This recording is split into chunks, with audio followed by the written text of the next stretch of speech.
Your camera's lens is your viewer's window into whatever world you choose to show them. When it comes to shooting, you got a couple options. You can shoot it straight, or you can get creative. In this episode, I'll challenge you to see the things you shoot from a new perspective. We're back behind the lens to talk about creative camera work.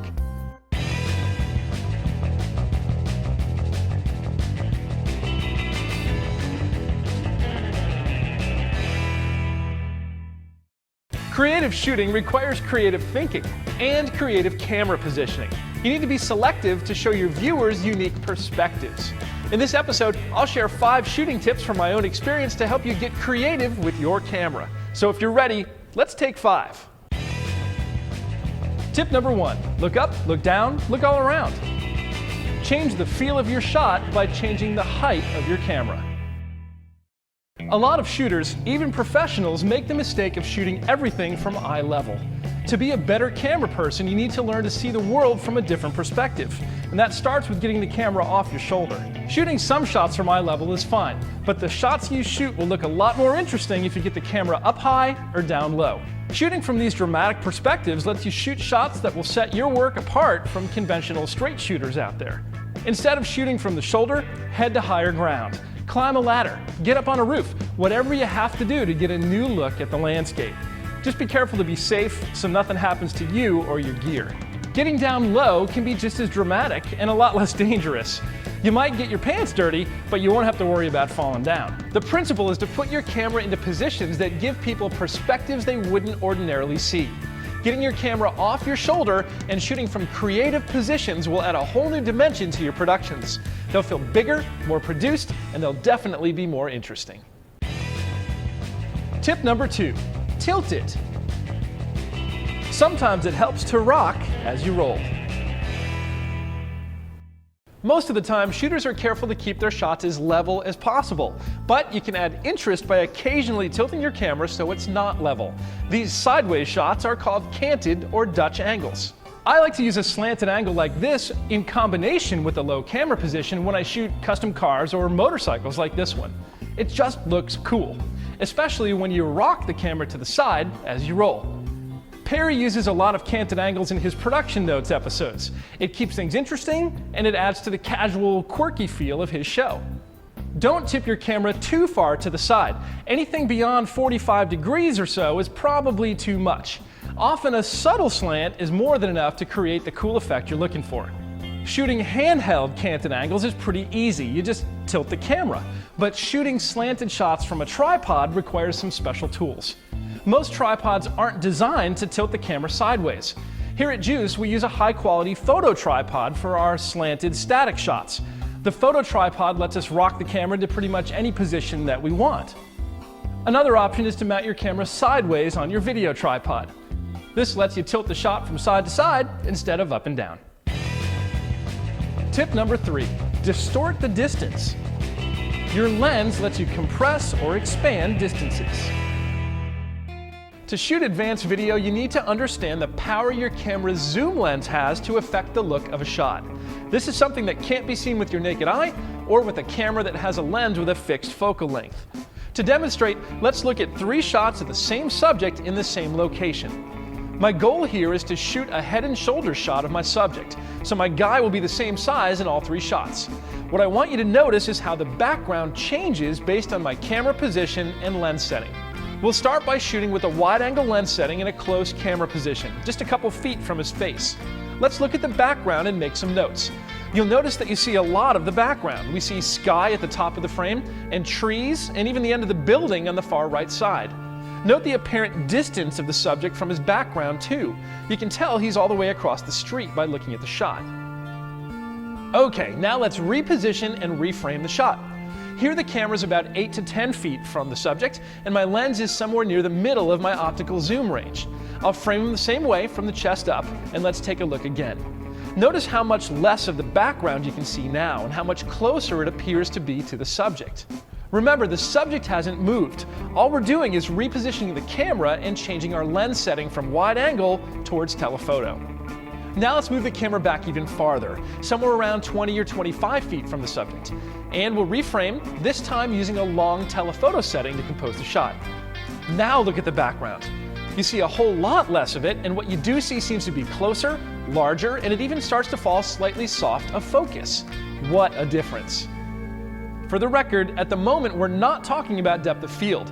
We're simply making observations about how wide angle and telephoto lens settings can compress or expand the apparent distance between objects and how it impacts the field of view of your shot. Now that you know this, use it to take more control over the shots you compose.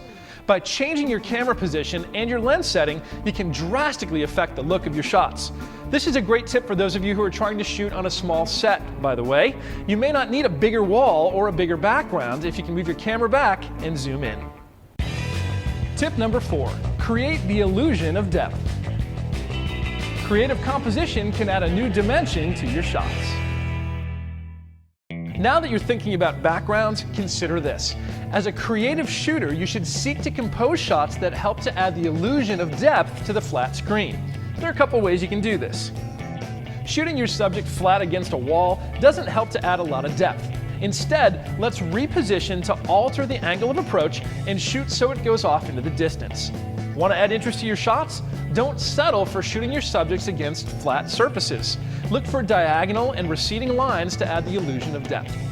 Another way to add depth and dimension is to include objects on multiple focal planes. Most shooters concentrate on the midground of the shot, looking at the subject. Better shooters also pay attention to the background, but most videographers ignore the foreground. Foreground framing is something that's regularly used by filmmakers, and you can use it to add cinematic flair to your shots. You might find existing objects that work well, like the branch of a tree, or you may need to add them to the environment to get the look you like. Either way, the result is a more compelling composition. Keep your eye out for frames that you can shoot through. This may be the V of a tree, a rock formation, or the wheel of a motorcycle. Look to add creativity to your compositions by developing an eye for angles, watching for shoot-through shapes, and by finding objects you can frame in the foreground. Tip number 5, set selective focus. Set sharpness and softness selectively in your shots. No discussion of creative camera work would be complete without a section on selective focus. Artsy shots often have some elements in sharp focus while others fall soft. Here's what you need to know about focusing selectively. Depth of field is the range of area in your shot that is in sharp focus. A wide depth of field has objects in focus over a broad area. A narrow or shallow depth of field shrinks the range within which things will stay sharp. To focus selectively, you need to know how to manipulate the depth of field of your shots. This means getting to know your camera's controls, particularly the aperture and focal settings. In bright situations, like when you're shooting outside on a sunny day, it's easy to keep things in focus. Why? Because a bright situation requires you to close down your aperture to expose the scene properly. Closing down to a small lens opening broadens the range within which things will stay sharp. Small iris, large depth of field. Opening up the lens to a larger or wider aperture results in a shallower depth of field. If you've ever shot video in a dark room, you'll notice that it's hard to maintain focus. That's because you have to open your lens to let in more light. And as you open your iris, the depth of field narrows. In order to shrink the depth of field outside on a bright day or under studio lights, you need to cut the amount of light entering the lens so you can open your iris. One way to do this is by adding a neutral density filter.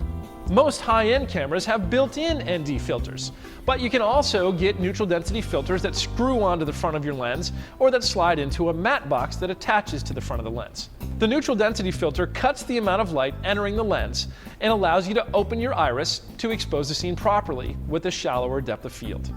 Now you can do this technically with a wide-angle lens setting and a close camera position, but the effect is a lot more dramatic when you pull the camera back and use a telephoto setting. Remember, lens compression from tip number 3. It's also easier to get a dramatic look if your subject is farther from the background. Once you've established this narrow range of focus, you can move it by adjusting your focal setting. As you rotate the focus ring, you can move that band of focus closer to or farther from the lens. Moving this narrow focal band so that a soft object in the shot becomes sharp as a sharp object in the shot falls out of focus is called a rack focus.